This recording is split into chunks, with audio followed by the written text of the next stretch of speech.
আজ আমরা চলে আসছি সেই কলকাতার রবীন্দ্রনাথ ঠাকুরের বাড়িতে। প্রথমেই আমরা টিকিট কেটে নিলাম। টিকিট মোটে লেগেছে 50 টাকা করে।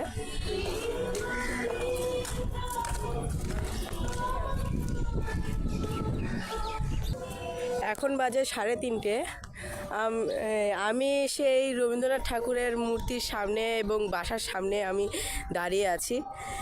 এত রোদে গা ঘেমে যাচ্ছে একেবারে। আগে থেকে এখানে কিছু আপু দিদিরা এখানেই আগে থেকে বসে এনজয় করছে। আমি এখন ভেতরে যাচ্ছি। তো গাইজ, ভেতরে যাওয়ার আগেই আমাকে বললো যে ভেতরে ভিডিও বানানো যাবে না, এই জন্য আজকের এরকমই এখানে বিদায় নিচ্ছি। আবার দেখা হবে, বাই বাই।